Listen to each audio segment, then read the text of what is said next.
I mean, you told me if you ain't pushing, then you falling. Last time we was on the rooftop. Build your kingdom. You know what I'm saying? I'm talking legacy, Uncle T. Did you feel that? This is the game. Every moment of your life, if you ain't pushing, you falling. If you want to survive, you either a civilian or a gangster. There ain't no in between. Stay in your lane, all in or all out. Now, heading into episode 10, Chris Lofton did mention we actually did something completely different, but made it feel nostalgic in a way no other spin-off has. And no doubt the ending certainly was different. Jenard against all the odds did survive after all, the same with Victor Snitch, they're both out in the wind. No doubt definitely looking to pounce at some point in the future, which is something we did speak about in the build-up to episode 10. Could there be a possibility where Jenard does survive? Well, after all of that, he did. Something I also began to mention over the past week or so was the term, nobody is safe in the world of power. I thought maybe there may be more bloodshed than we actually got in episode 10, but Bobby DeFranco did also bite the dust at the hands of AUSA Seng. Revenge was also on the mindset of a lot of these characters, not just when it came to the streets. But in the streets, Chicago now belongs to Shanti, Tommy, and Miguel. Although that's not all. We did also see the return of Tariq St. Patrick, and they are indeed attempting to go operational multi-city. They're heading back to New York. Something I mentioned before was how can you have power and not have the theme song, Big Rich Town? Again, a great callback to power right at the end, but also signaling the future of legacy. Now, even though they did leave us on some sort of cliffhanger with some loose threads open, I do have mixed feelings about the finale itself, which no doubt we will dig into in the coming weeks. With that being said, as usual, we're going to be running through all the key storylines, conversations, and plot points, so stick with this video right through to the very end as we run through the final breakdown of Power Book 4 Force Season 3. Now, episode 10 kicked off with JP's funeral. We had Kate giving the eulogy, and it was brilliantly delivered by Patricia Kellenber, who plays Kate Egan. Even though they'd been through their things, not just in season 2, but throughout the entirety of their lives, where Kate wasn't there for much of JP's life. She did mention having to bury your child goes against the law of nature, which is definitely true. I've seen it with my own family, so this speech definitely hits home in more ways than one. It's also where we saw Maria holding onto her stomach. That's the moment where she probably was thinking about her future and how she needed to protect her baby going forward. But this eulogy from Kate really was heartbreaking. Kate was in tears, Tommy was very emotional, D-Mac was as well, where it looked like he had no love left to give to Genesis. And we also saw Herman, JP's father. Kate also mentioned that she hopes with all the time that she has left with the people that she loves, that they can forgive her for what she's done in the past. And I do think that was definitely a message for her other son, Tommy. Often when we lose loved ones, it puts life into perspective, as many of us have probably experienced ourselves. And look, let's be real, Kate definitely isn't Mother of the Year by any means, and she knows that herself. But over the past 2 seasons, especially when she realized her mistakes, she has owned them and she did try and correct them. And this was also Kate asking for forgiveness. We know Tommy and Kate have had a very turbulent relationship, but there is still a lot of love between Tommy and Kate, and I do think we are going to see that in Power Origins. You could even see it in Tommy's reaction. He looked like he wanted to break down in tears when Kate was giving the eulogy. And we also have to remember what he's lost dating back to Power as well. Holly and his unborn child, Raina, Kanan, Lakeisha, Ghost, where he wasn't even able to attend Ghost's funeral back in Power Book 2 Ghost. In Force, he lost Liliana, and we heard Tommy mention how Shanti does now actually fill the void of Liliana at the end of episode 10, but he's also now lost JP. It was a very emotional scene where Kate admitted that she did do wrong. She knows she left JP and Herman when they needed her the most. And for those who may have forgotten, this was JP's father, who we haven't seen since season 1. Now, as this funeral was going ahead, we had CBI watching from outside, just waiting to pounce. Jenard was ready to smoke Tommy and anybody who got in their way the moment they stepped outside the church. But Tommy was a man who was very well prepared. He wasn't just heavily guarded by the insane princes, but also law enforcement. He called in a favor from Che and he had the men in blue, which is something we expected based on how relaxed Tommy, Miguel, and Maria were. We didn't expect this to be a red funeral based on what they released over the past week. Now, Tommy may have been laying JP to rest, but the business that he's in with Miguel never stops. That also includes revenge. He told Miguel that he's got Shanti working her inside man on CBI, which of course was Raheem, at the time he was alive, and that's how they would remain 3 steps ahead. They then got the text from Che. He wanted to see Tommy and Miguel, but this is where Miguel had Tommy's back like any brother would. He told him that he'll deal with Che, so go do what needs to be done by giving JP the send-off he deserves. And they really have come a long way. Earlier this week we've actually spoke about how they're not too different, both big on family, both big on love and taking care of the ones that they love. No doubt Maria also played a part, but these were two characters who were now beginning to understand each other a lot more. Now, once Tommy was done with the funeral and once he laid JP to rest, he was then jumped by someone in the streets. It was Jimmy, one of the Irish lads sent by Vic. But we know if you're going to come for Tommy, you better not miss. And even though we know they are in talks around the end of Tommy's story arc, nobody in Chicago, in my personal opinion, is actually worthy of killing Tommy. Not Jenard, not Che, not Vic Flynn, and definitely not Jimmy. I personally still think Tommy's endgame will be the Italians, and with them going back to New York, it does open that door. But with Jimmy, Tommy did what he always does and then gave Vic a call. Towards the back end of episode 9, we saw him hop on that private jet and leave with Ray, but you could tell from his reaction then and also here, he knew he made a mistake. Tommy told him that he should have done it himself when he had the chance, and he's definitely right. Back in episode 8, Vic had Tommy right where he wanted him. Tommy had so many problems in episode 8, pulling him in a million different directions. At the time in episode 8, he never even saw Vic coming. He had Tommy at gunpoint, but instead of killing Tommy when he had the chance, he decided to make him tap dance, which is something you never do in this game. Something that we've learned from the 48 Laws of Power from Law 15 is crush your enemy totally. If you've got your enemy in your sights and you decide to toy with them instead, you definitely will live to regret it. Now, Vic had everything here. He was out in the woods, he had Ray, nobody would ever be able to find him. But you could tell from this moment early on in the episode, there was no way he was going to stay here. But we will come back around to Vic coming back to Chicago and also joining forces with Jenard a bit later on. Now, with Jenard, we had him on the rooftop on his own, ready to put the needle in his arm, just like back in season 2. Over the past few weeks, we actually spoke about a couple of different endings when it came to Jenard's character. He either dies, survives, or perhaps even turns into a junkie Jenard. And I thought for a moment, because of what happened in episode 9, him losing Diamond in the manner that he did, he may just go back to the needle and his old ways from season 2.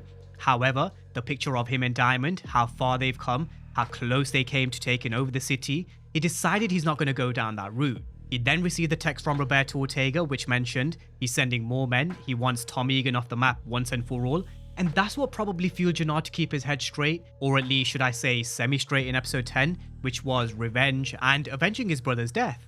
We saw the Memorial of Diamond, where we saw the Wall of Diamond's memories, with a message that read, "Our fallen king," the leader of CBI and someone who had a lot of respect because of what he'd accomplished before he went to jail. We heard the stories back in season 1 of how he was a champ and very well respected at his local cafe. Tommy also saw the articles on the wall of the gym back in season 1.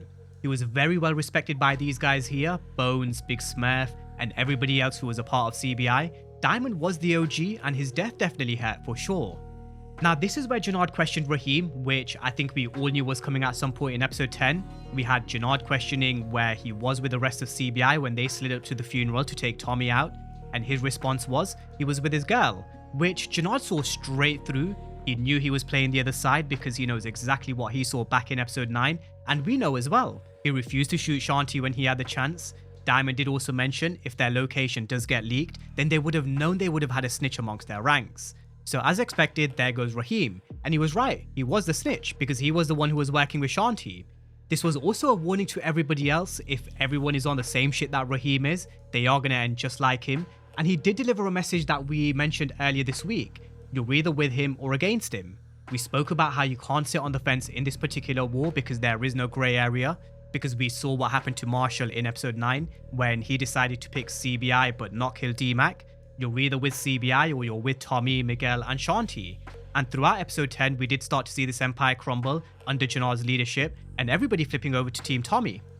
Now, speaking of D-Mac, we knew we'd get a very raw emotional reaction to JP's death, but what we saw in episode 9 was a character who still hadn't processed what exactly had happened. He was full of pain, hurt, anger, and he definitely wanted revenge. But at the same time, I'm sure as many of us have experienced, very similar to D-Mac, in the sense it does take a while for a death of a loved one to kick in. At first, sometimes you don't even process it because it's still so raw and fresh. It's only maybe after the funeral or once the dust settles, when you're back home with all the pictures and all the memories, that's when you begin to realize what you've lost and also who's to blame.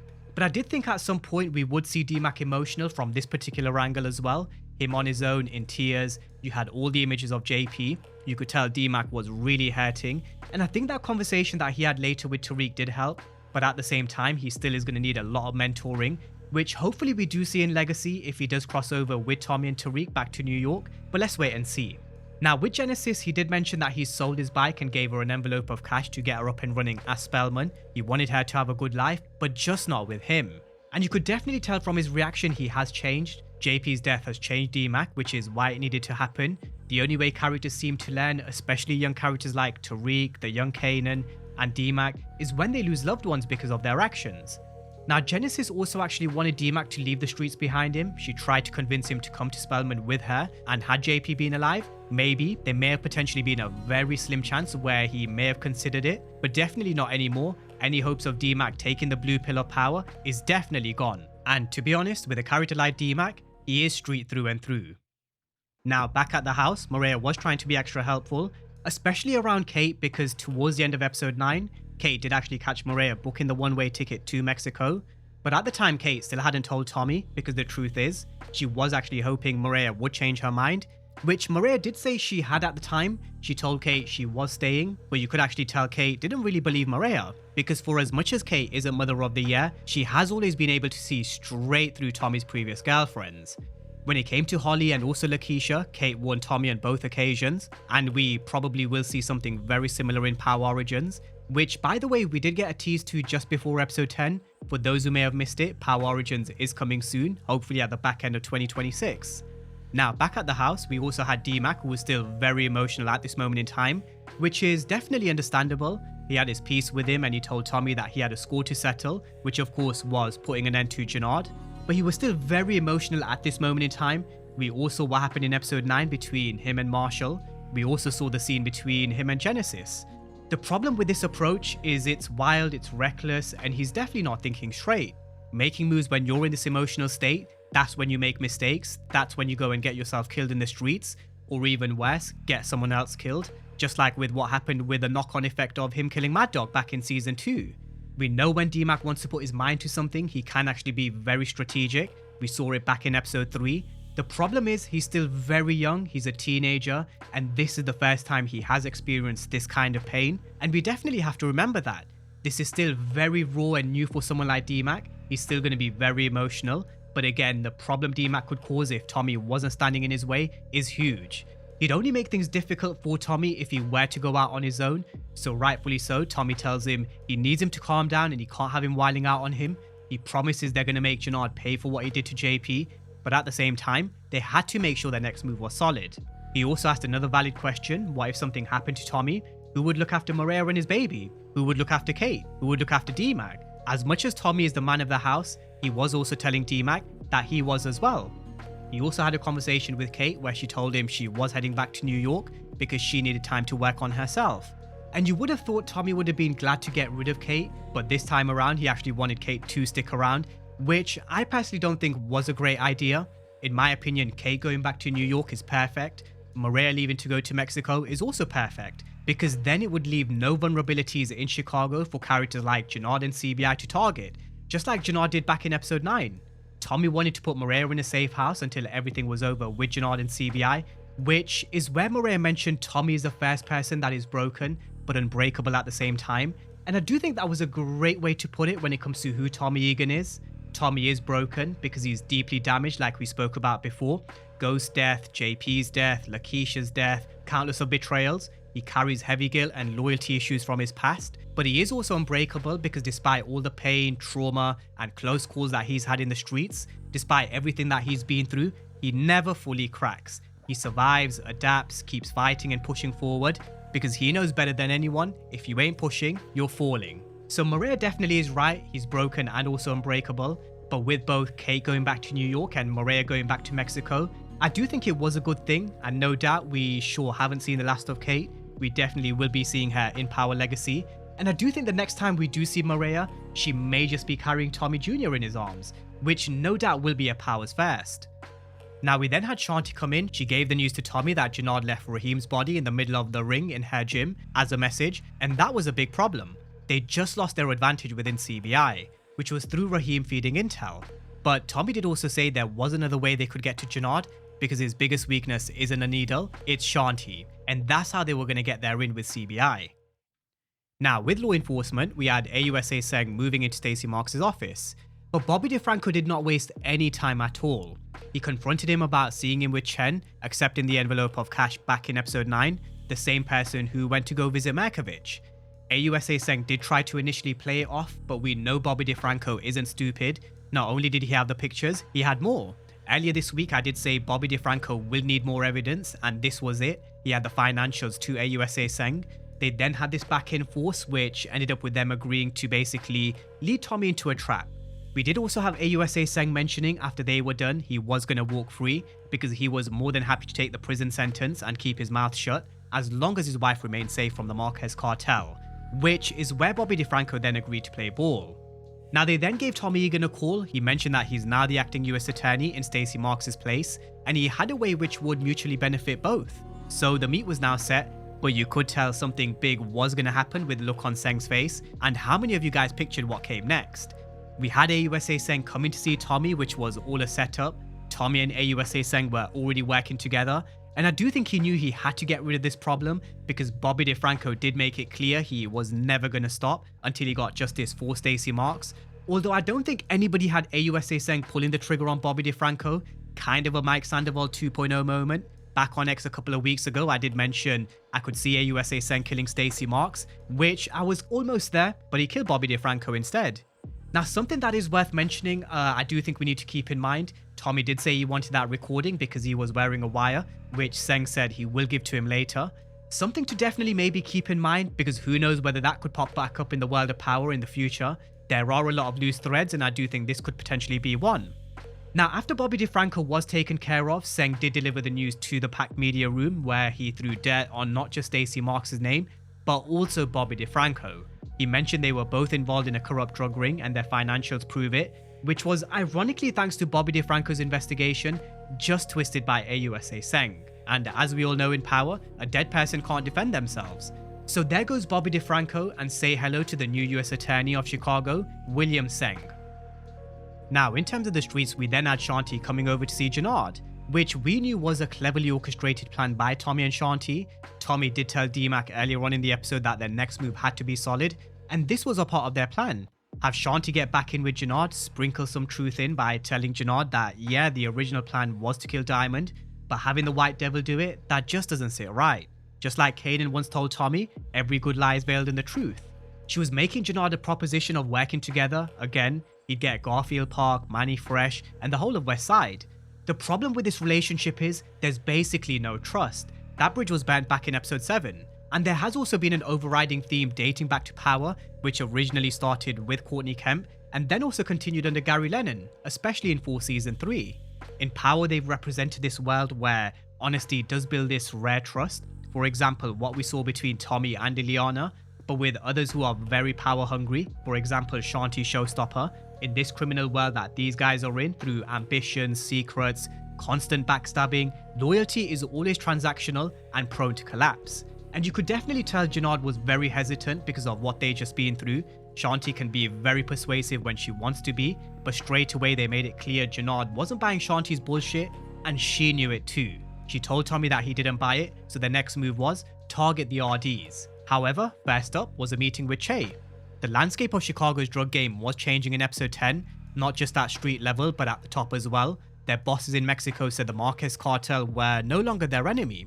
The Estrada cartel and the Marquez cartel were now working together. But for the regime to work, they did have to make a sacrifice, which is where he pulled a gun on Tommy. And you saw Miguel's facial reaction thinking, shit, because that's not just the father of his sister's baby, that's also someone he now considers a brother. Luckily, Tommy wasn't the sacrifice. Again, I don't think anybody is worthy of killing Tommy in Chicago. Definitely not Che or anybody else. But over here, Roberto Ortega was a sacrifice. And Tommy was more than happy to get his second kill of episode 10. Now, with the RDs, he managed to convince Grayskull to get on board because Jenard was actually the one who killed King Kilo and Jojo. Not only that, Tommy had the backing of both the cartels who were done doing business with CBI. So with that being said, Grayskull was more than happy to flip over to Team Tommy because there was no reason to stay within the coalition under Jenard. Their organization was basically done. But not only that, Tommy did now have a new set of eyes and ears within their coalition. Jenard thought Tommy was just about to fall into his trap, not knowing Tommy had flipped Grayskull, who delivered the message straight to Tommy that they were going to load up at the Trees and Lumberyard. And as Shanti said, sometimes surprise is the best form of attack. The problem they had was they were still very low on numbers, even if they had Manny fresh, which is where Tommy made a call. Am I calling a favor? Now it is also crazy to think how far these two have come as well, both Miguel and Tommy, as they were rolling out, brothers in arms, fighting the same war. It's crazy because of where they actually began season 3, so it definitely was good to see them having a couple of moments in episode 10. Now, as Tommy, Miguel, Shanti, D-Mac and their soldiers came to the lumberyard, Tommy took out a hell of a lot of CBI soldiers. In a role reversal, we also saw Shanti being shot in the shootout, where this time we saw D-Mac helping Shanti, which was the other way around in episode 9 when we saw Shanti helping D-Mac. And shortly after, this is where we saw the return of Tariq. Just as the Marquez cartel and CBI were closing in on Tommy, we saw Tariq saving his uncle Tommy, and it definitely has been a long time since we've seen Tariq in action. I think we all knew he was showing up, and I did think we all knew this was going to be the moment as well. Now, with the aftermath of this shootout with Janad and CBI, they were at the barbershop basement. We had Bones and Smurf tell Janad, ever since he's been in charge, their organization has been going downhill. The DSDs and SODs were also out, and so were Bones and Big Smurf, who did actually flip over to working with Tommy, which just left Janad on his own. He was done with no crew, no soldiers, no coalition, no Shanti, no Diamond. It was just Janad on his own. In contrast, we had two characters here now who consider themselves brothers. Miguel needed the help of Maria here, no doubt, but Tommy did the best he could, which is where we saw them share another moment. Miguel mentioned he may have lost a brother in JP, but he definitely has gained a new one. Same thing with Tariq and D-Mac. It's a conversation I did think would happen at some point. I would have liked to have heard more, but earlier in the week we spoke about how these two characters are very different in terms of their upbringing, but how they also share a lot of similarities at the same time. And them losing their fathers, D-Mac killing Marshall, it was nice to see him being able to talk to Tariq, someone around his age who would have gone through something very similar to what he has, and hopefully a lot more to come as well. Now, I did mention that Janad was on his own, however there was also someone who did come back, and that was Vic Flynn. After he saw the news that Diamond was killed, you could tell that Vic really wasn't happy with this life that he was forced to live. Ray said that he was free, but this wasn't exactly freedom in Vic's eyes. He didn't want to be Jason Booker, he wanted to be Vic Flynn, which actually reminded me of when Tariq said something very similar back in Ghost, kind of the same energy from Vic. But we had him returning and telling Janad that he heard about Diamond, Tommy also was the one to kill Claudia, and now they have a common enemy. And this is one of the loose threads that Gary Lennon spoke up in the build up to season 3, where we were then going to ask the question, where the hell do they go from here? This story with Janad and Vic Flynn wanting to get revenge on Tommy isn't over. They will be returning at some point to try and bring Tommy down, you can guarantee that. Although what I would say to them is, good luck. In my opinion, it's only delaying the inevitable. Now, in terms of the business in Chicago, how they left it in episode 10 was with Shanti in control over CBI. Over on X back in December, I did post this bold prediction, and it did actually happen to come true. Shanti's taken over CBI, but you also have Tommy now trying to go operational multi-city. At the time, I did mention you can't have power and not hear the theme, Big Rich Town, and well, here it was, we heard it. But we also had Tommy and Tariq having this conversation around Ghost, which I think was long overdue. They've definitely been through a lot, and I definitely don't think it's the last time they talk about their past either. However, despite what's happened between them, they are still family, and he did actually admit that Tariq did turn out to be a gangster, which does come from part of Tommy. He had this conversation with him back in season 3 of Ghost, where he told him that he can't have one foot in and one foot out, and he decided to finally pick one. Tommy then asked him about New York, which is where we learned something kicked off back in New York. It got shaken up, and now he needs a new partner. Again, where we had another old power reference, if you ain't pushing, you falling. And where are they heading back to? Back to New York. But there are still some lingering dangers that still lurk around the corner, and plenty of loose threads that they still need to keep in mind. And no doubt, we definitely will be seeing them at some point. With that being said, that's a wrap for episode 10. Drop all your thoughts down below in the comment section. And over the coming weeks, we'll no doubt have time to dig into Tariq's return, news and announcements that I do think will follow. But with that being said, as always, thank you guys for watching, and I'll see you next time.